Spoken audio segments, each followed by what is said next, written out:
تو حضور اکرم صلی اللہ علیہ وسلم نے ارشاد فرمایا تم لوگوں نے اس سے برا غیر گزرا مطالبہ کیا جو مطالبہ حضرت موسیٰ علیہ السلام سے کیا گیا تھا۔ حضرت موسیٰ علیہ السلام سے بنی اسرائیل نے کیا مطالبہ کیا تھا؟ ہمارے لیے بھی ایک بچڑا بنا دیجئے اور ایک ہمارے لیے بھی اسٹیچو بنا دیجئے، ہم بھی تو اس کو دیکھیں، کنسنٹریشن ہو سکے، سامنے کچھ نظر آئے، اس کی ہم عبادت کر سکیں۔ تو حضرت موسیٰ علیہ السلام نے کہا تھا برباد ہو گئے تم لوگ، تباہ ہو گئے، شرک سے نکال کر لا رہا ہوں، پھر شرک کا مطالبہ کر رہے ہو۔ یہ جلدی انسان متاثر ہوتا ہے۔ کچھ لوگوں کو دیکھا یہ کرتے ہوئے لہذا کچھ لوگ جلوس نکال رہے ہیں، ہم بھی اپنا جلوس نکالیں گے، کچھ لوگ لٹکا رہے ہیں، ہم بھی لٹکائیں گے، کچھ یہ خرافات کر رہے ہیں، کچھ وہ خرافات کر رہے ہیں، ہم بھی اپنے رنگوں میں اپنی تہذیب کے مطابق اپنے کلر کے مطابق اس قسم کے خرافات کریں گے۔ کوئی گہرے کلر کا کر رہا ہے تو کوئی ہرے کلر کا کر رہا ہے۔ یہ خرافات انسان کو توحید سے دور کر دیتے ہیں۔ دین وہ ہے جو اللہ کے رسول صلی اللہ علیہ وسلم پر نازل ہوا، لہذا دھیرے دھیرے قریش کون ہے؟ حضرت اسماعیل علیہ السلام کی نسل ہے۔ سوچئے کتنی فضیلت ہے، کتنی اچھی نسل ہے، لیکن ان کا عالم یہ ہے کہ لات کی، عزا کی اور منات کی پوجا کرتے تھے، نذرانے چڑھاتے تھے، مجاور بنے ہوئے تھے، اور یہ سب آس پاس کے قبیلوں سے متاثر ہو کے انہوں نے شرک کو قبول کر لیا تھا۔ تو اللہ تعالیٰ ارشاد فرماتا ہے کتنے نکمے تھے، اور ذہنی طور پر ان کی پستی دیکھیے۔ ذہنی پستی کا عالم یہ ہے الکم الذکر وَلَهُ الْأُنثىٰ، کہ اپنے لیے بیٹوں کو پسند کرتے اور اللہ تعالیٰ کے لیے بیٹیاں۔ ساری دیویاں اللہ تعالیٰ کی بیٹیاں تھی، اور یہ دیویوں کا عالم یہ تھا کہ ان کا بہت کام بنانے والی سمجھی جاتی تھی۔ دنیا میں کہتے تھے کام بنائیں گی اور آخرت میں شفاعت کرے گی، یہ ان کا نظریہ تھا۔ یہ پتہ نہیں کیوں جہاں شرک ہوتا ہے دیویوں کا بہت کانسیپٹ آ جاتا ہے۔ لہذا آپ ہندوستان میں بھی دیکھیں گے کہ کوئی دولت دینے والی لکشمی بنی ہوئی ہے، کوئی علم دینے والی سرسوتی بنی ہوئی ہے، کوئی بیماریاں دکھ دینے والی وہ کالی دیوی بنی ہوئی ہے، یہ بنی ہوئی ہے، وہ بنی ہوئی ہے۔ یہ ساری چیزیں یہ ابلیس ایسا داخل کرتا ہے انسانوں میں کہ انسان اللہ تعالیٰ سے بیگانہ ہو جاتا ہے، دور ہو جاتا ہے، توحید سے محروم ہو جاتا ہے۔ یہی کیفیت ہے قریش کی حضور اکرم صلی اللہ علیہ وسلم کی بعثت کے وقت، کہ مختلف بتوں کی پوجا کر رہے ہیں اور اس میں اتنی بذوقی کا مظاہرہ کر رہے ہیں کہ ہمارے لیے تو بیٹے ہونا چاہیے، دعا کرتے تھے۔ وہ ان کی ذہنیت تھی، جاہلیت کی۔ اسلام اس پہ اسٹیمپ نہیں لگا رہا، اسلام اس کو ریکگنائز نہیں کرتا۔ اسلام میں تو جو بیٹیوں کا مقام ہے مختلف موقعوں پہ میں آپ کی خدمت میں رکھ چکا ہوں۔ حضور اکرم صلی اللہ علیہ وسلم کا جو معاملہ اپنی صاحبزادیوں کے ساتھ تھا اس کو آپ ذہن میں رکھیے، اور حضور اکرم صلی اللہ علیہ وسلم کے اس ارشاد کو آپ سامنے رکھیے کہ آپ صلی اللہ علیہ وسلم نے ارشاد فرمایا کہ اگر اللہ تعالیٰ نے کسی کو 3 بیٹیاں دے دی، کسی مسلمان کو، بندے مومن کو اللہ تعالیٰ کی جانب سے 3 بیٹیاں مل جائے تو فرمایا اس کی تو جنت طے ہے۔ تو ایک صحابی نے کہا اللہ کے رسول میری تو 2 ہی ہیں، تو کہا 2 بیٹیوں پر بھی جنت ہے۔ ایک موقع پر پھر آگے چل کے ایک صحابی کہتے لیکن میری تو 1 ہی بیٹی ہے، تو حضور اکرم صلی اللہ علیہ وسلم نے فرمایا ایک بیٹی کی بھی تم تربیت کر دو، نکاح کر دو، پھر اتفاقاً اللہ نہ کرے طلاق ہو جائے، تمہارے پاس لوٹ کر آ جائے تو تمہاری بھی جنت طے ہے۔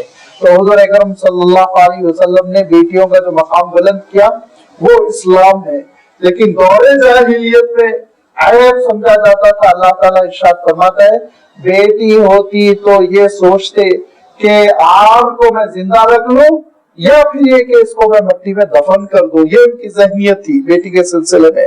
لیکن جب اللہ تعالیٰ کا معاملہ آتا تو اللہ تعالیٰ کی بیٹیاں ہیں، یہ لات ہے نعوذ باللہ، منات ہے نعوذ باللہ، عزا ہے، اللہ کی بیٹیاں ہیں اور اللہ کی چہیتی بیٹیاں ہیں۔ جب اللہ کی چہیتی بیٹیاں ہیں تو ہمارا کام بنا کر رہے گی، ہم جو خواہش کریں گے ان کو خوشامد کریں گے، خوشامد بھی نہیں بلکہ صحیح الفاظ میں کہیے اب ہم ان کو جو رشوت دیں گے نذرانے چڑھا کر بکرا ذبح کر کر، تو ہم ان کو جو رشوت دیں گے تو یہ اللہ تعالیٰ تک ہماری مراد پہنچائیں گی، ضد کریں گی، کام بنوا کر چھوڑیں گی، پھر روکیں گی نہیں۔ یہ ان کا کانسیپٹ ہو گیا تھا، اور آگے اس کی اللہ تعالیٰ نے خود وضاحت فرمائی، انشاءاللہ وہ آیت آنے والی ہے کہ ان کا کیا عالم ہو گیا تھا بتوں کے سلسلے میں۔ ارشاد فرمایا کہ علیکم الذکر تم اپنے لیے بیٹے پسند کرتے ہو، وَلَهُمُ الْأُنْثَىٰ، اللہ کے لیے بیٹیاں، تِلْكَ إِذًا قِسْمَةٌ ضِیزَىٰ، تو یہ بہت ظالمانہ تقسیم ہے، یہ بہت ظالمانہ تقسیم ہے۔ اگر واقعی تو تمہارا ذوق اچھا تھا تو کم سے کم اتنا کہتے اللہ کے بیٹے، تو تم سے اچھے تو عیسائی ہے جو اللہ کا بیٹا کہتے ہیں، تم تو ان سے بھی گئے گزرے، ارشاد فرما۔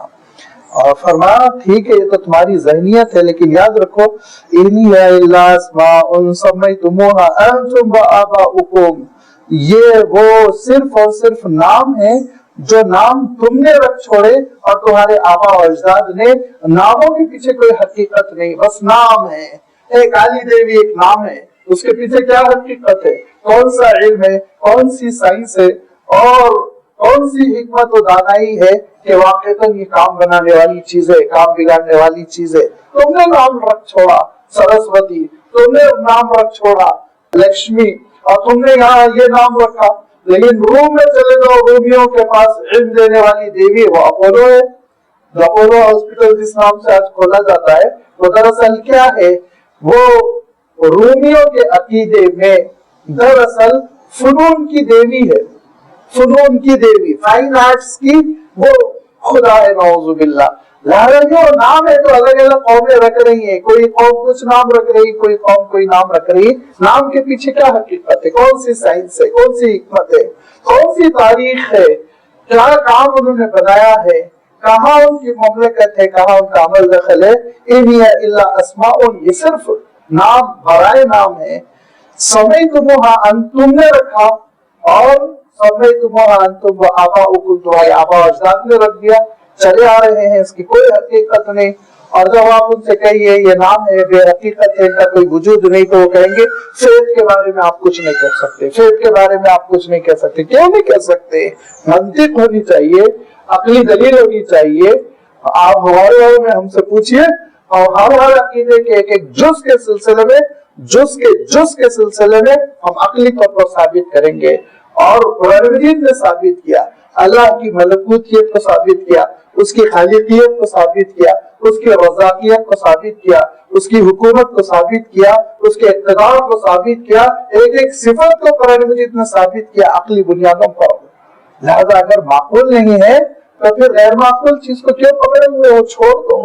ارشاد فرمایا کہ یا تو عقل کی بنیاد پر دلیل ہونی چاہیے، یا پھر وحی آنی چاہیے، ما انزل اللہ بہا من سلطان، تمہارے پاس کوئی وحی کی بنیاد پر بھی دلیل نہیں، تمہارے اپنے صحیفے گواہی نہیں دیتے، تمہاری اپنی کتابیں گواہی نہیں دیتی کہ واقعتاً خدائی میں یہ چیزیں شریک ہے، تو دونوں طرح سے تم فیل ہو، دونوں طرح سے تم ناکام ہو، نہ عقلی اعتبار سے تم ثبوت دے سکتے ہو، نہ روایتوں کے اعتبار سے، کتابوں کے اعتبار سے۔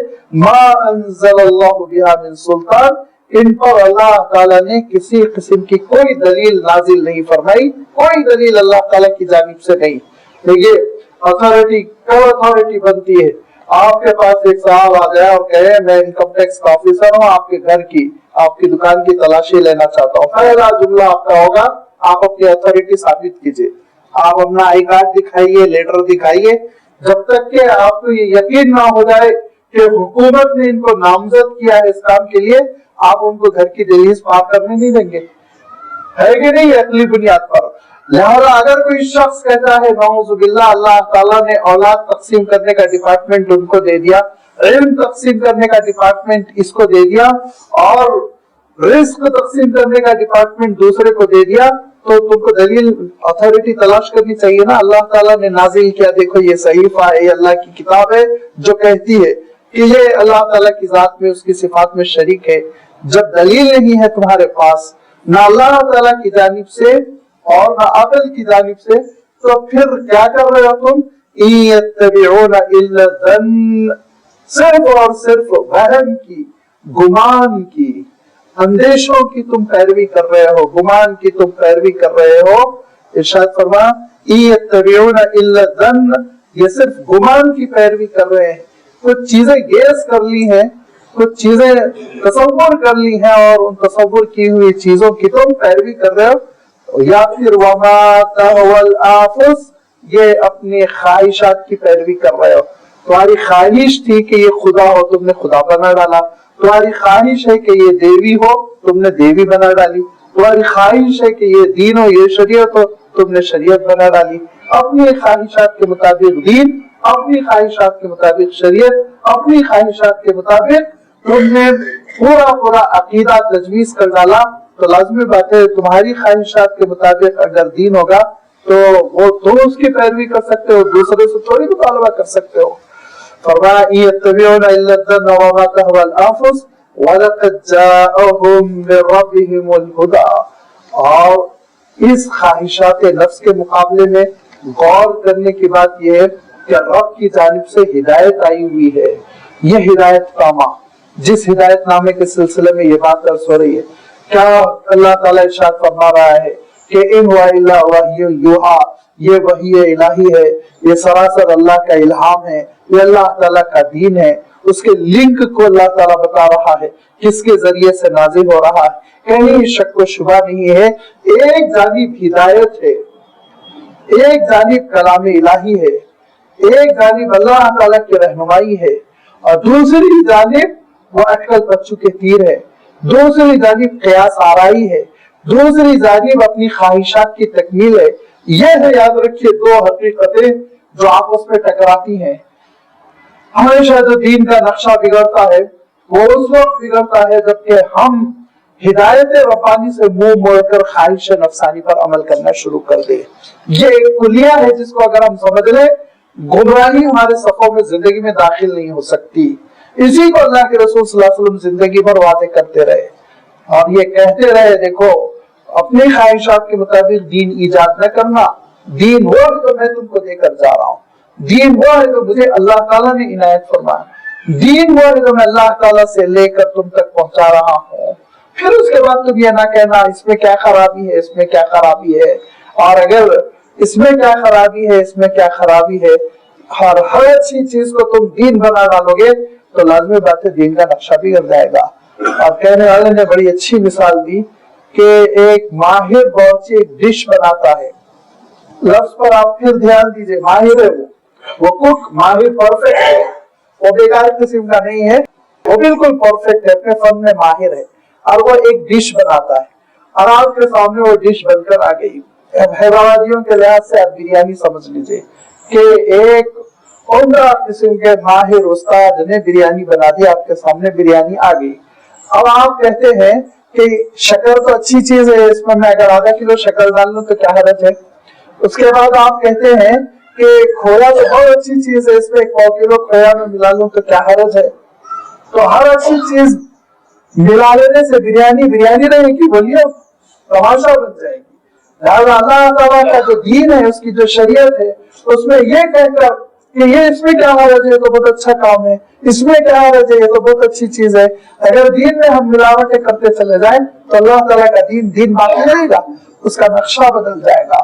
لہذا دین سمجھ کر جب کبھی آپ عمل کریں تو کتاب و سنت سے دلیل دیکھ لیں، کتاب و سنت سے ثابت ہے تو وہ دین ہے، باقی خواہشات نفس ہے جو آپ دین میں داخل کرنا چاہ رہے ہیں، دین میں انٹرفیئر کرنا چاہ رہے ہیں۔ فرمایا دیکھو ایک ہدایت ربانی ہے، وَلَقَدْ جَاءَهُم مِّن رَّبِّهِمُ الْهُدَىٰ، ایک دین الہی ہے، اللہ تعالیٰ کا دین، حضور اکرم صلی اللہ علیہ وسلم کی تعلیمات نبوت، کلام الہی، دوسری طرف خواہشات نفس، وہم، گمان، اندازے، تخمینے، یہ ساری چیزیں ان دونوں کا مقابلہ ہے۔ ان دونوں کے مقابلے میں اگر تم نے خواہشات کو اختیار کر لیا اور قیاس آرائیوں کے اوپر چل پڑے، توہمات کے پیچھے چل پڑے، تو یاد رکھو جو حضرت اسماعیل علیہ السلام کی نسل نبی زادے قریش کا جو حشر ہوا نا، وہ حشر تمہارا بھی ہوگا، تمہارے درمیان بت کھڑے ہو جائیں گے، دیویاں کھڑی ہو جائیں گی، اللہ تعالیٰ سے تم محروم ہو جاؤ گے۔ لہذا اللہ تعالیٰ کے دین کو اسی طرح تھام لو جس طرح اللہ تعالیٰ نے اپنے نبی اور رسول پر نازل کیا، اس میں اپنی جانب سے مداخلت نہ کرو، اپنی جانب سے تبدیلی نہ کرو۔ کہ بہت سی خواہشات ہوتی ہے ہماری، اور ہزاروں خواہشیں ایسی ہوتی ہیں جن کے پورے ہو جانے کے بعد بھی ہم کو ایسا لگتا ہے کہ خواہشیں ابھی پوری نہیں ہوئی۔ تو اگر دین کو تختہ مشق بنا دیں اور دین میں خواہشات داخل کریں تو ذرا غور کر لو کہ انسان کی خواہشات کی کوئی روک ہے؟ عمل انسانی ما تمنا،